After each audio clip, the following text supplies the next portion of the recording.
As últimas semanas foram de tensão entre o presidente Jair Bolsonaro e seu ministro da Justiça, Sérgio Moro.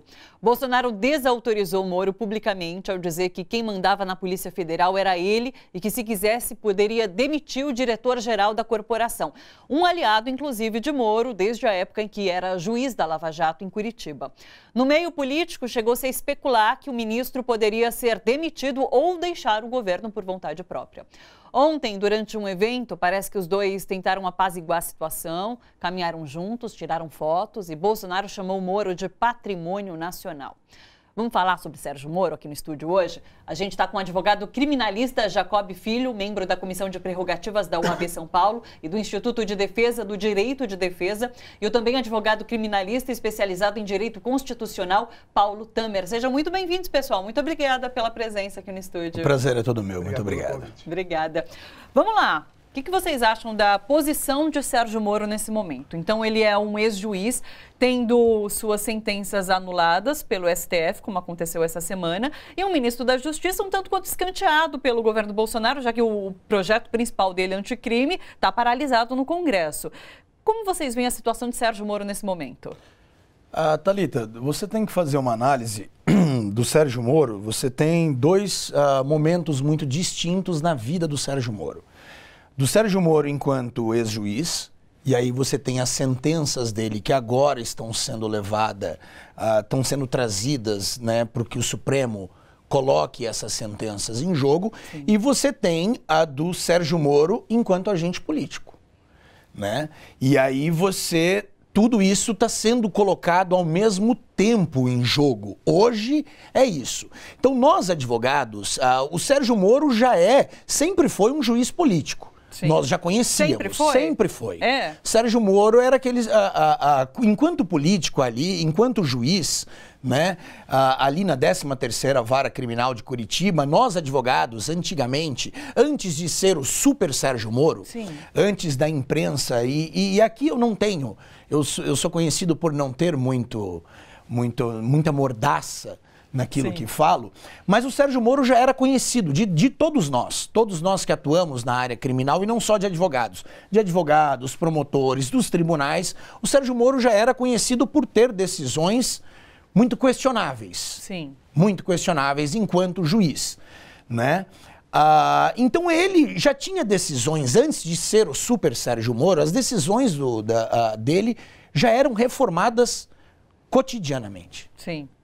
Antes dele ter todo esse poder, as decisões do Sérgio Moro eram reformadas com muita facilidade, sim, inclusive, né? Isso uma pesquisa muito simples. Eu estou falando de 2012, de 2009, 10, 11, 12, você tinha ali... Esse era o Sérgio Moro. Então essas decisões que ele tomava, chegava no Supremo, no Superior Tribunal de Justiça, no Supremo Tribunal Federal. Então ali era o juiz Sérgio Moro, Moro.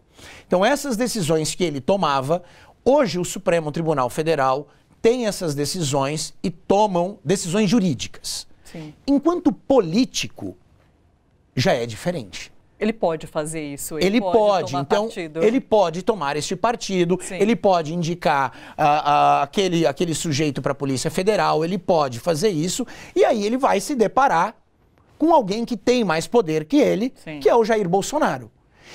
Aí, perdão aqui por falar desse jeito, e ele vai, que é o que de fato aconteceu, tomar uma enquadrada pública, sim, como de fato tomou do chefe dele. Sim. O Bolsonaro. Lembrando que, inclusive, ele já foi... o Bolsonaro prometeu para ele, por exemplo, o COAF, quando ele se tornou ministro da Justiça, isso já foi retirado. Então, não é uma briguinha de agora em relação à Polícia Federal que a gente comenta. Mas desde que ele assumiu como ministro da Justiça, muita coisa já foi tirada que tinha sido prometido na eleição, né? Então, assim, é uma rixa que talvez esteja se estreitando, Bolsonaro e Moro. O que eu consigo perceber é natural que você percebe pelo jogo político o que me parece, e aqui fica só do ponto de vista especulativo, porque é evidente que isso está dentro de um jogo político muito fechado entre Sérgio Moro e Jair Bolsonaro, que a gente não consegue ter acesso. Mas o que fica evidente pelo que vaza, o que você consegue perceber ali, está muito evidente, é que o Sérgio Moro não conseguiu perceber como era o jogo político. Sim. Dentro da máquina. Ele não percebeu que ele não tinha todo o poder que ele achou que teria. Sim. Ele não percebeu que quem mandava mesmo é que ele seria, claramente, que ele ia ter que bater continência pro Bolsonaro, como ele de fato está batendo. E postou até foto dele soldado, né, comemorando. É isso. Soldado, ele, enquanto juiz, ele foi alçado, enquanto juiz Sérgio Moro, embora ele tivesse, você teria ali o TRF, você teria o Superior Tribunal de Justiça e o Supremo Tribunal Federal, que não, termo técnico não é esse, mas há uma hierarquia jurídica, né? Você tem ministros que teoricamente mandam mais. Ele tinha um apoio popular muito grande. Então as decisões dele tinha o apoio popular. As pessoas, os ministros, os desembargadores tinham medo de mudar. E o termo é esse, medo de mudar o que o Sérgio Moro fazia, mesmo sendo claramente sem apoio jurídico, doutrinário e claramente ilegal as decisões que ele tomava. Sim. E agora que ele não é mais juiz e é ministro, as decisões estão sendo reformadas. Sim. Agora, Paulo, qual o impacto moral mesmo de você ter uma decisão sua enquanto juiz anulada pelo Supremo Tribunal Federal?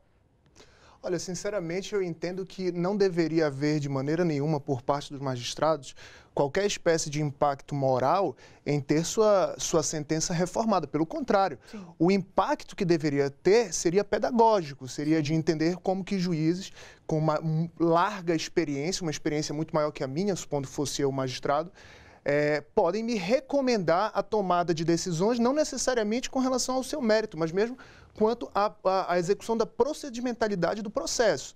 Né? No caso do ministro Sérgio Moro, assim, o que é importante mencionar, como vocês estavam dizendo agora há pouco, é que antes era juiz e agora é ministro e participa do poder político. Ora, ele tem prerrogativas de tomar as decisões que toma? Sem dúvida que tem. Agora, é importante ter em mente sempre a respeito da moralidade que a nossa Constituição preserva. Sim. Então, ora, se eu figurei naquele processo enquanto um agente ativo, como um juiz de direito, natural que eu me afaste de toda e qualquer atividade relacionada a esse processo, relacionada a esses eventos, na qualidade de agente político, porque nessa qualidade eu já não sou um terceiro imparcial. Sim. Mas tenho parcialidade, apoio o governo, e deve apoiar, é um Sim. ministro do governo. Sim. Né? Então, essa eu acho que é a perspectiva que não deve haver. A perspectiva moral deve existir na não participação enquanto agente político. Enquanto juiz, a perspectiva que deveria ter é pedagógica, de melhorar enquanto juiz. Agora, isso é interessante, o caráter pedagógico, porque quem assumiu no lugar de Sérgio Moro é a juíza Gabriela Hart, lá em Curitiba, né? E falam que ela tem uma semelhança muito grande, né, em relação à atuação dela com a de Sérgio Moro. Então, serve nesse sentido, de você entender o que foi feito de errado na condução de um processo por Sérgio Moro e não repetir, no caso de Gabriela. Então, não, na teoria é isso. Bom, eu sempre parto do pressuposto que se algum sujeito é um juiz de direito, eu imagino que ele seja adulto o suficiente para não ser melindrado quando for contrariado, assim como advogados, médicos, jornalistas, né? Quando somos contrariados e o nosso opositor, o nosso adverso estiver correto, o necessário é que nós passemos a aderir àquela posição que se mostrou mais acertada. Sim. Então, eu não vou de maneira nenhuma tratar Sua Excelência a doutora Gabriela como uma criança e imaginar que ela deve insistir nos erros que já foram reformados pelos tribunais superiores. Claro. Logo que surgiu o primeiro vazamento em relação à Lava Jato, publicado pela Intercept, a gente fez uma discussão aqui no estúdio, eu não vou lembrar o nome, mas a gente esteve com um juiz aposentado e ele conheceu o Sérgio Moro quando ele era juiz da operação e quando, enfim, não tinha nem chegado ainda ao cargo de juiz. E ele acreditava que o Sérgio Moro teve um pouco de ingenuidade, se deixou ludibriar pelo poder e quando se tornou a principal figura da Operação Lava Jato. Vocês acham que isso aconteceu? Olha, eu ouso dizer para você que de ingenuidade ali não há nada, tá? Pode ser, é evidente que as pessoas olham e... eu quero, Thalita, vamos lá. É muito comum você... Imagina o seguinte, eu sou um advogado atuante, o Paulo é um advogado atuante. Sim. Então, eu tenho amizade com juízes, eu tenho amizade com promotores. É muito comum a gente conversar, é muito comum você sair e tomar uma cerveja no final do dia, no happy hour qualquer, você conversar no processo. Isso é muito comum, tá? conversar, bater um papo sobre determinado processo. Quando você começa a influenciar na prova, quando você começa a assumir o protagonismo de um processo, você não tem ingenuidade nenhuma. Sim. Acabou a ingenuidade ali. Acabou. Quando a tua vaidade começa a tomar conta do processo... Gente, Thalita, vamos ser sinceros. Mas essa vaidade era perceptível. Desde o início. Sempre foi. E não foi tomada nenhuma atitude em relação a isso. Não, mas a questão não é essa. Thalita, perdão, mas isso tem culpa, parte da imprensa tem culpa nisso. Ele foi alçado como... Tem uma capa de um veículo de comunicação que alçou ele como um super-herói. E que pediu desculpas quando a Vaza Jato alçou ele como super-herói. Colocou o S de Superman. Sim. Gente, e você, isso, é claro, isso eu não sei se não mexeria comigo. Claro. Isso pode mexer com você. Você é herói nacional. Você é tido como uma pessoa que mudou o país. Você mudou o rumo político, você mudou o rumo econômico daquele país. São milhões de brasileiros que passaram a acreditar na economia e no futuro daquele país. Sim. Por causa da sua atuação. E a sua atuação é falha. Foi isso que aconteceu. E agora estão tomando providências. E agora que, com os vazamentos, sim, as suas... Eu não posso dizer. Eu não tenho certeza porque eu ainda não tive acesso a tudo isso. Mas, quiçá, e eu friso isso, quiçá a sua atuação foi criminosa. Sim. Mas parcial, inegavelmente.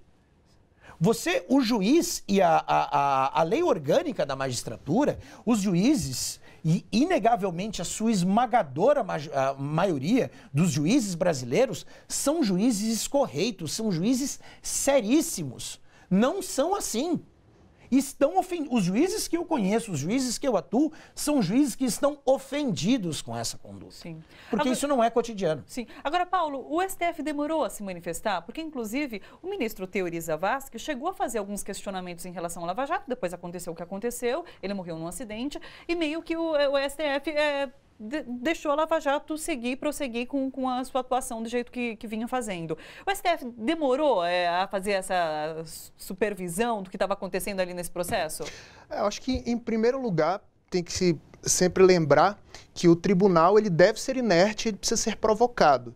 Então, a demora do STF, o STF ele não deve trabalhar com esses olhos de polícia em primeiro momento, né? Primeiro ele deve ser procurado pelas partes, sejam advogados, sejam os procuradores, para que se manifeste a respeito de alguma irregularidade, nulidade no processo, mesmo imoralidade dos agentes participantes, para que se manifeste. Né? Eu não saberia, eu não poderia, na verdade, afirmar uma demora, até porque para isso deveria colher alguns dados, como, por exemplo, data de recurso, data de processamento, inclusão em pauta, são coisas que deveriam ser primeiro analisadas antes de se questionar a demora ou não. Por quê? Se os agentes do processo também demoram a recorrer ao Supremo Tribunal Federal, evidentemente ele vai demorar a se manifestar. Ele não pode se manifestar de ofício, assim.